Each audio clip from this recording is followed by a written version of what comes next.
Anggota Komisi 1 DPR RI mendorong pembentukan lembaga independen perlindungan data pribadi yang berwenang dalam mengawasi dan juga menjaga keamanan data pribadi dari tindakan kejahatan.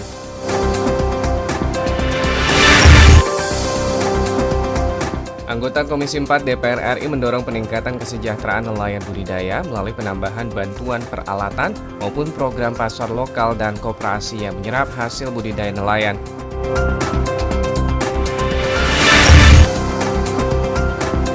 Komisi 10 DPR RI mendukung pengembangan peran kepemudaan terutama dalam kemajuan bangsa. Komisi 10 pun berharap pemerintah dapat memfasilitasi sarana dan juga prasarana kepemudaan.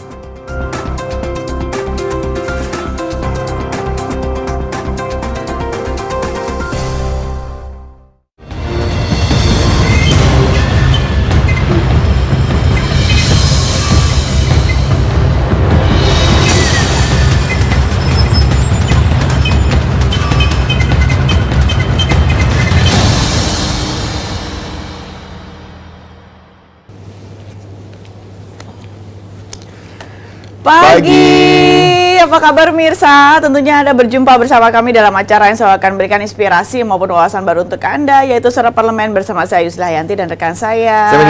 Ini memang baru di hari kedua ya puasa, dan kalaupun misalnya nih ya yang jadi hambatan ataupun kendala kalau secara pribadi saya adalah apabila saya harus ke kantor sangat pagi-pagi sekali, saya masih sangat ngantuk. Masih ngantuk. Tapi ada yang berbeda ya kalau karena nggak sempat tidur lagi. Nggak sempat tidur lagi. Harus membagi waktu ya antara misalnya waktu sahur, terus kemudian pagi-pagi harus bisa berangkat kerja. Nah, kalau ada yang berbeda misalnya nih pada saat sahur. Kalau dulu kita masih ingat nggak, masih kecil pasti setiap sahur orang-orang akan membangunkan sahur dengan suara musik-musik, kayak ada beduk gitu ya, bawa beduk. Sekarang gitu. Udah nggak ada lagi ya? Iya kan, karena sekarang pandemi, jadi nggak mungkin itu dilakukan. Kalaupun misalnya itu dilakukan sama aja kan, ini kan membuat sebuah kerumunan baru dong. Ya. Jadi ya yang namanya kita masuk di masa pandemi dan memang sudah dari tahun kemarin, ya kita memang harus masih dalam masa prihatin. Tapi sebenarnya tahun ini sudah jauh lebih baik loh. Kalau kita ingat tahun lalu kan, wah lagi sedang di lockdown-lockdownin lah bahasa kita. Ya, jadi masih masa pertama kali ya.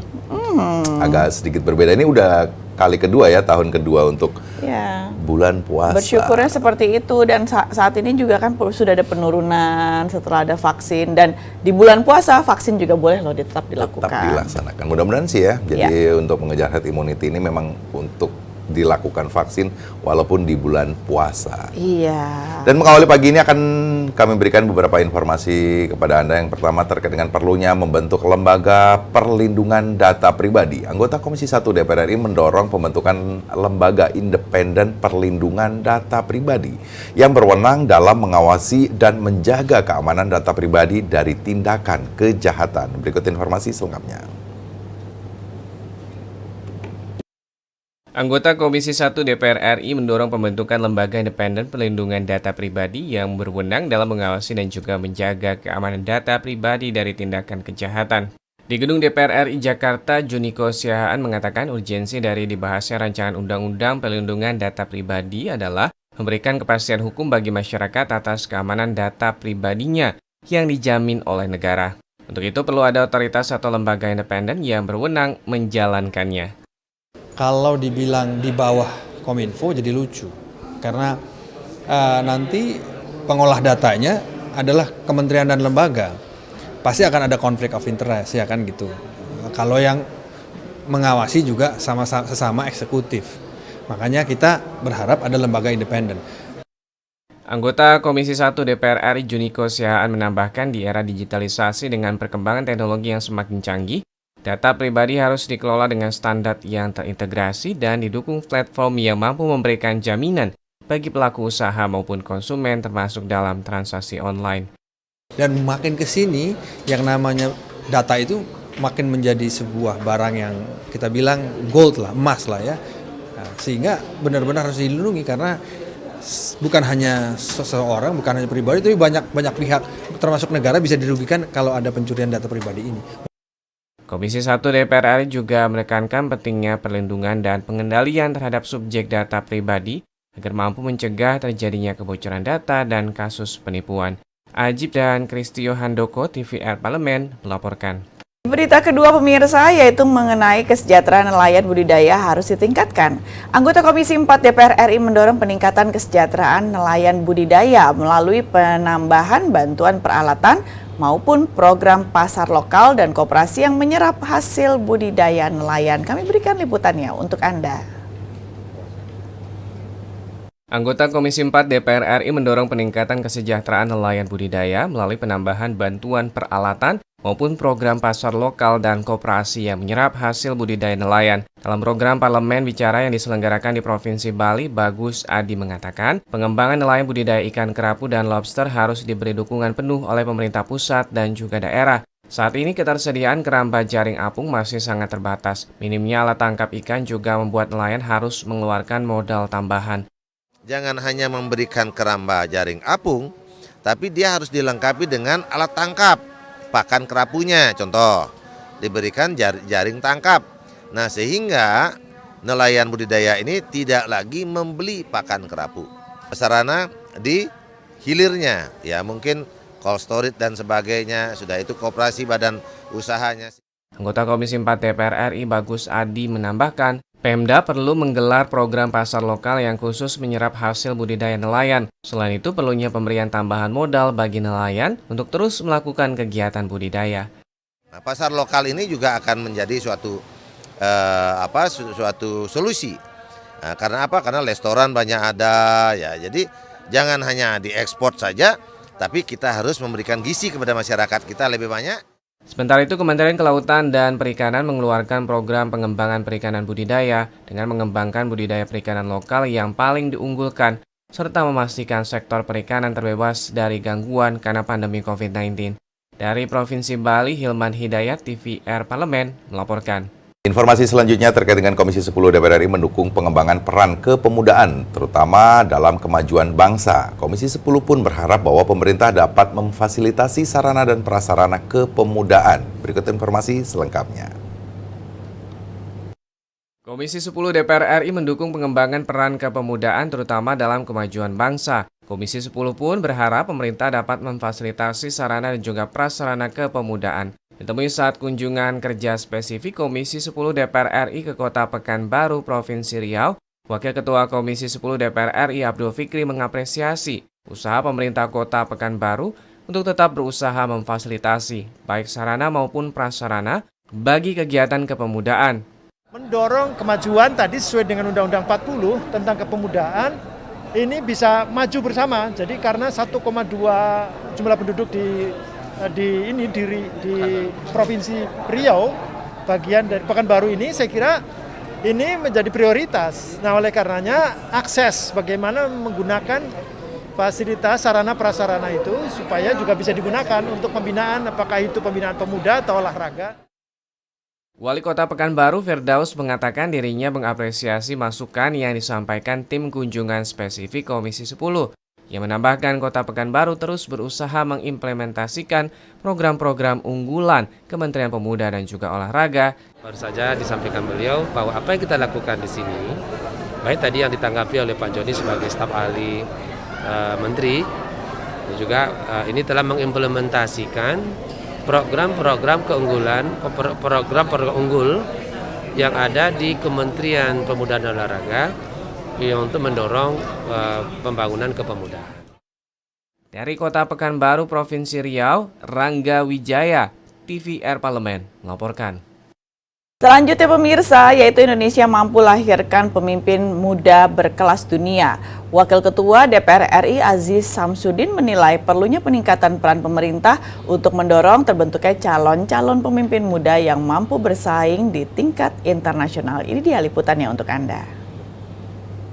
Wakil Ketua DPR RI Aziz Samsudin menilai perlunya peningkatan peran pemerintah untuk mendorong terbentuknya calon-calon pemimpin muda yang mampu bersaing di tingkat internasional. Saat menjadi pembicara dalam acara Istanbul Youth Summit 2021 di Turki, Aziz Samsudin mengatakan peran pemerintah bisa diwujudkan dengan mendorong terlaksananya pendidikan yang berkualitas, dilengkapi dengan fasilitas pendukung yang memadai. Selain itu juga perlu terus melaksanakan pertukaran pelajar antar negara. So government effort how to make the globalization during this situation. And then the competition among the overseas student and then among the country, all of the competition is very tight. Wakil Ketua DPR RI Aziz Samsudin juga mengatakan para generasi muda dituntut siap menghadapi tantangan dari perkembangan zaman, terutama perkembangan teknologi. Hal itu harus didukung fasilitas memadai, misalnya ketersediaan internet yang menjangkau seluruh wilayah, sehingga calon pemimpin muda yang lahir dari perkotaan maupun pedesaan memiliki akses mudah untuk menggali informasi yang menambah wawasannya. We can a part of the team in order to push speed up the program from the government, from the Mr. President, in order to improve the high level education from the from people in the village. Istanbul Youth Summit 2021 diselenggarakan oleh Youth Break the Boundaries, bermitra dengan Islamic Countries Youth Forum dan juga pemerintahan negara Islam seperti Turki, Pakistan dan juga Azerbaijan. Dari Istanbul, Turki, Rohim Nugraha, TVR Parlemen melaporkan. Badan Keahlian DPR RI gelar seminar nasional Pos Legislative Security. Untuk memperkuat tugas dan fungsi pengawasan terhadap undang-undang, Badan Keahlian DPR RI menggelar seminar dengan tema Pos Legislative Security untuk pelaksanaan fungsi pengawasan undang-undang di DPR. Berikut informasi selengkapnya.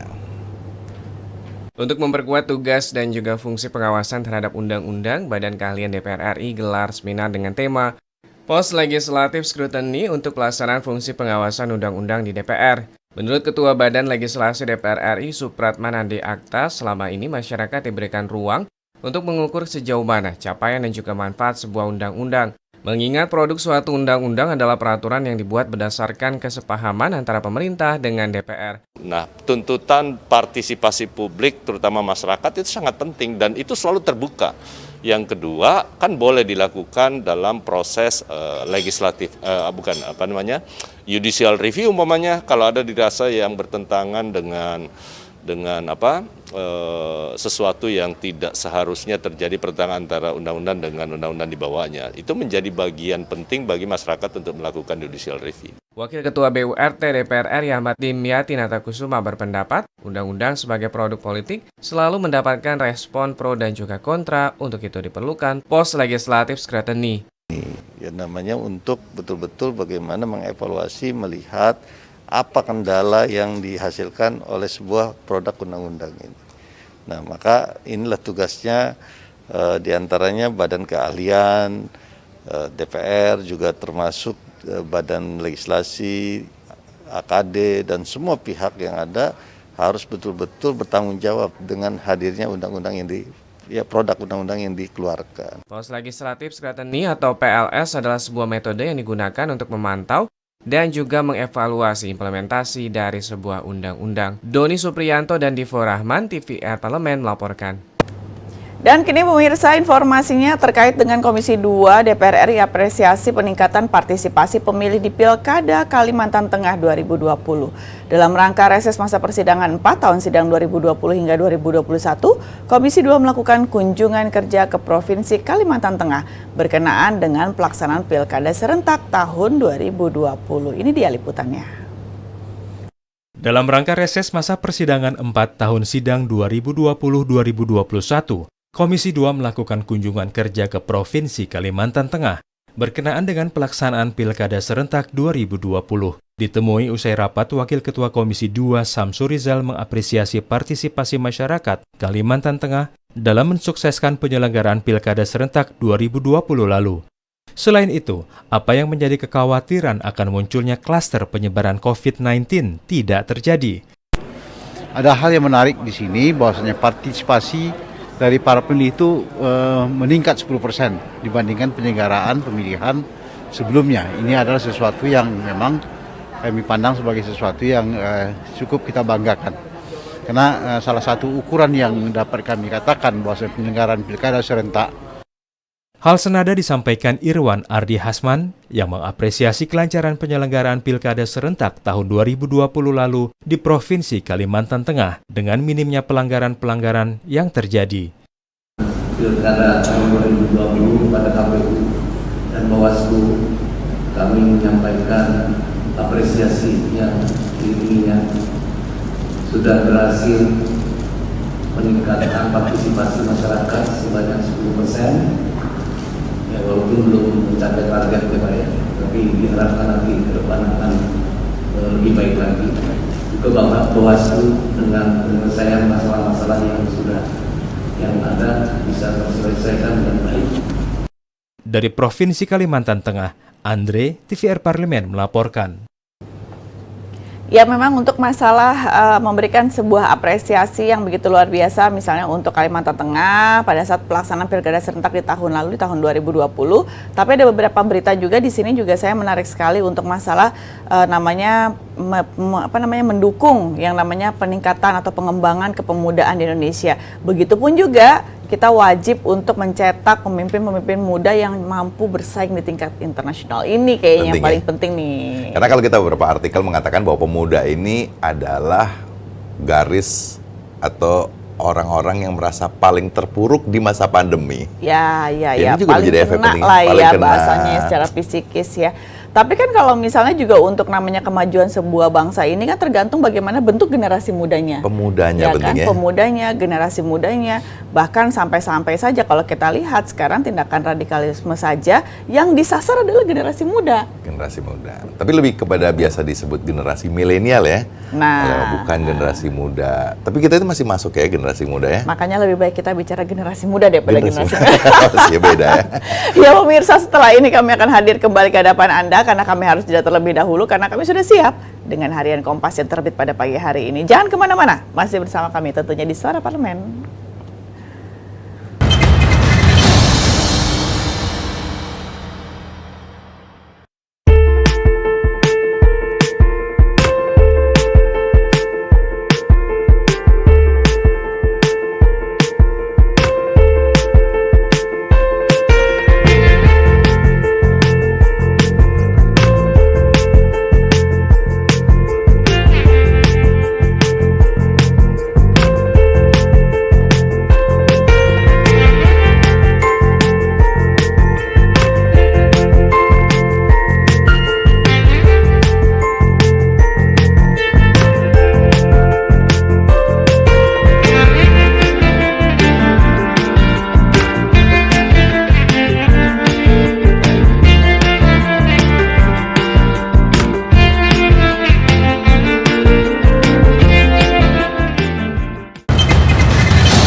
Tertulis pemirsa di harian Kompas, ini bagian depannya memang ya bahwa dengan kondisi sampai saat ini tertulis buka puasa di tengah bencana.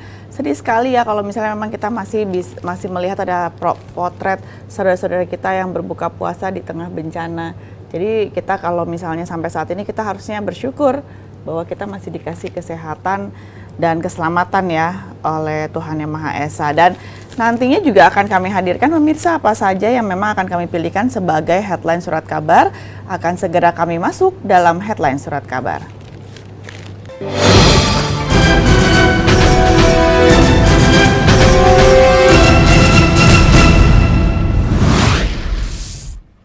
Kompas pada pagi hari ini mengangkat dunia kembali memasuki fase krisis atau kritis pandemi. Dunia kembali menghadapi tekanan baru pandemi COVID-19.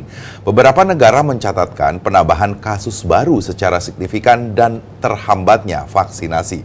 Pandemi COVID-19 mencapai tahap yang kritis. Fenomena ini antara lain ditandai penambahan kasus baru di sejumlah negara dan terhambatnya proses vaksinasi di beberapa negara di Afrika.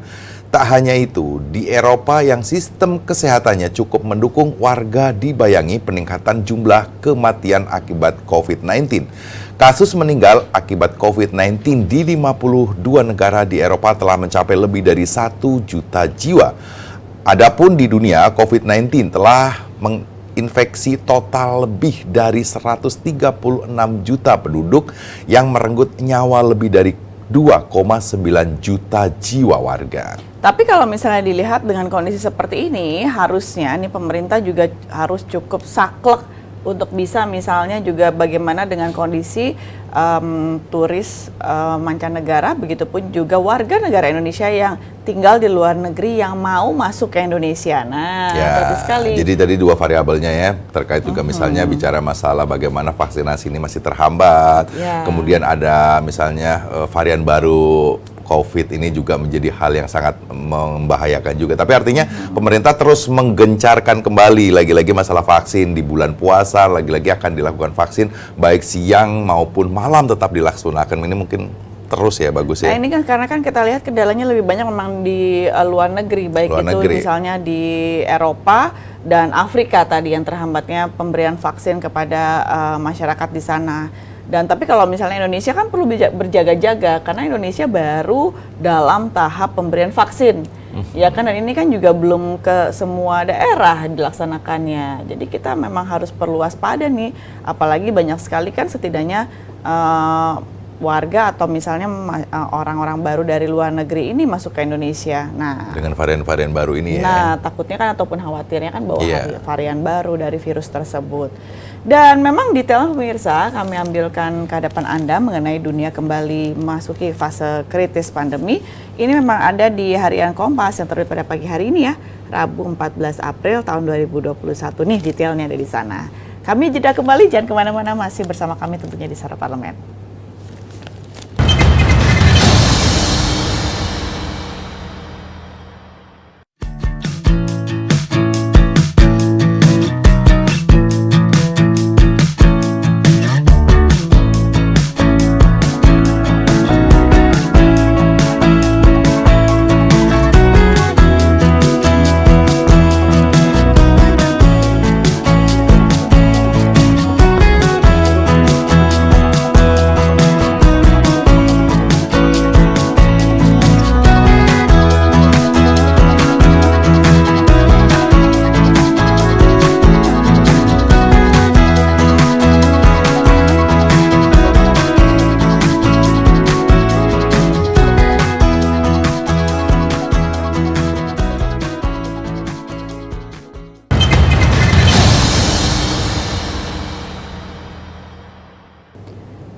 Ya, kalau di Indonesia ditetapkan masuk masa pandemi pada bulan Maret di tahun 2020.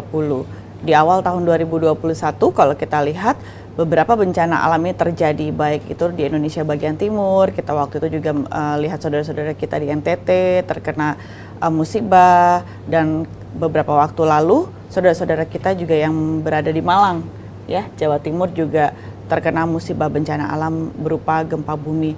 Nah, ini memang akhirnya terjadi di awal tahun ini. Apa yang memang harus kita lakukan sih pada saat memang masa pandemi ini juga masih berlangsung. Darurat bencana di tengah pandemi ini yang akan kami hadirkan atau kami angkat tema pada pagi hari ini. Tapi kami berikan dulu ke hadapan Anda pemirsa informasi lengkapnya dalam tajuk Suara Parlemen berikut ini.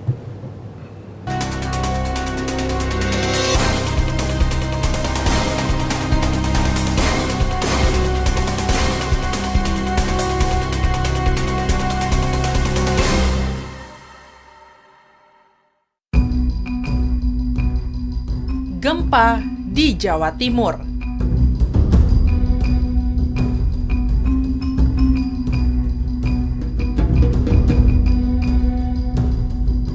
Gempa tektonik berkekuatan 6,7 skala Richter dan serangkaian gempa susulan dengan kekuatan 5,5 skala Richter terjadi di Malang, Jawa Timur. Gempa tersebut menyebabkan 8 orang meninggal dunia dan korban luka, serta kerusakan sejumlah infrastruktur bangunan seperti sekolah dan kantor pemerintahan. DPR RI menyampaikan bela sungkawa serta keprihatinan yang mendalam atas musibah gempa bumi tersebut, serta kepada keluarga korban dan masyarakat yang terdampak musibah gempa bumi tersebut. Pemerintah membangun tempat pengungsian yang layak dengan memperhatikan protokol kesehatan COVID-19 serta fasilitas sanitasi yang bersih dan cukup guna menghindari terbentuknya klaster baru COVID-19 agar masyarakat tetap sehat, terhindar dari penyakit di lokasi pengungsian. Pemerintah harus melakukan pertolongan kepada korban gempa serta melakukan pendataan kerusakan terhadap rumah penduduk dan sarana prasarana umum, serta melakukan kalkulasi terhadap kerugian yang dialami akibat gempa. Pemerintah harus berkoordinasi dengan Kementerian Pekerjaan Umum dan Perumahan Rakyat agar segera melakukan perbaikan terhadap bangunan-bangunan yang rusak agar masyarakat terdampak gempa dapat beraktivitas seperti sedia kala. DPR menghimbau seluruh masyarakat, khususnya bagi masyarakat yang tinggal di wilayah rawan seperti di pesisir pantai selatan, untuk mengupdate informasi terkini mengenai peringatan bencana, sehingga masyarakat dapat mengevakuasi diri jika akan terjadi bencana.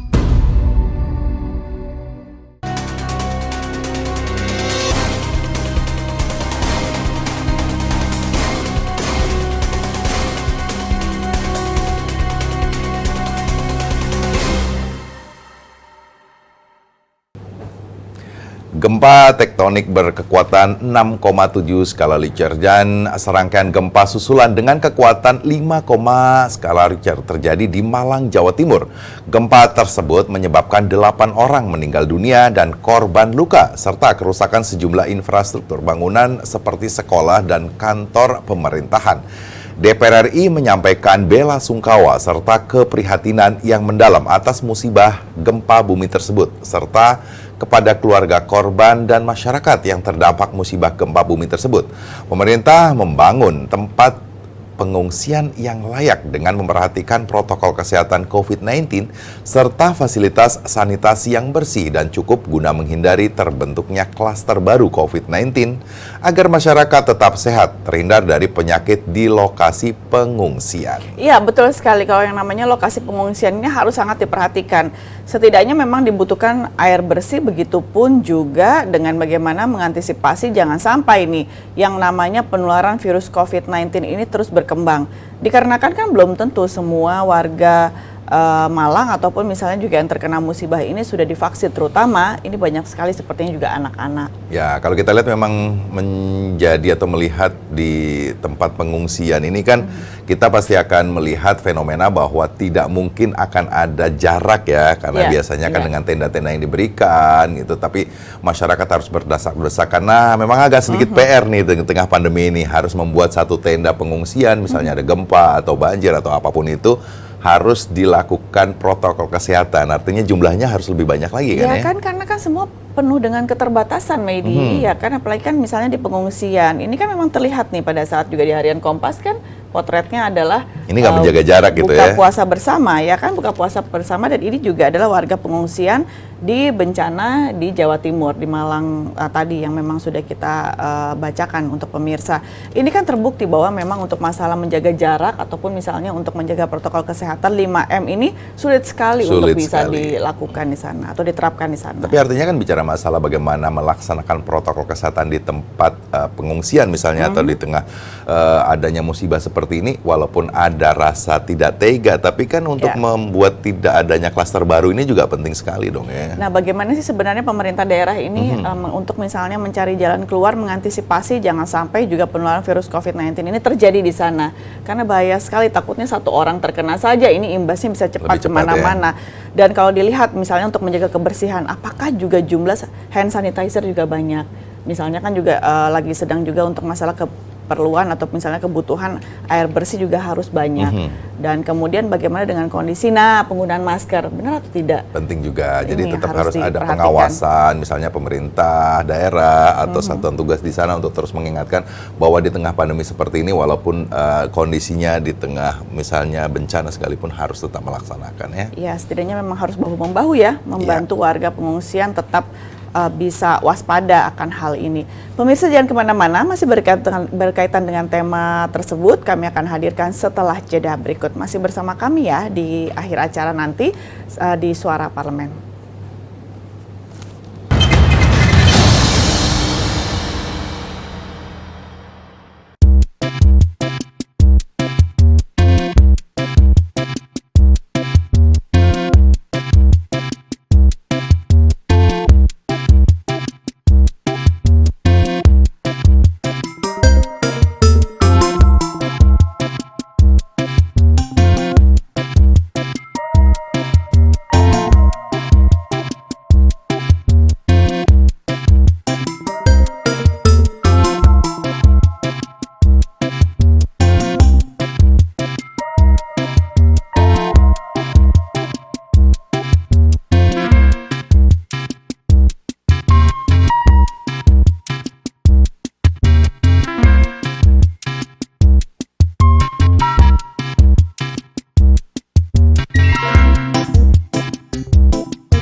Pemerintah harus melakukan pertolongan kepada korban gempa serta melakukan pendataan kerusakan terhadap rumah penduduk dan sarana prasarana umum serta melakukan kalkulasi terhadap kerugian yang dialami akibat gempa. Pemerintah juga harus berkoordinasi dengan Kementerian Pekerjaan Umum dan Perumahan Rakyat atau PUPR agar segera melakukan perbaikan terhadap bangunan-bangunan yang rusak.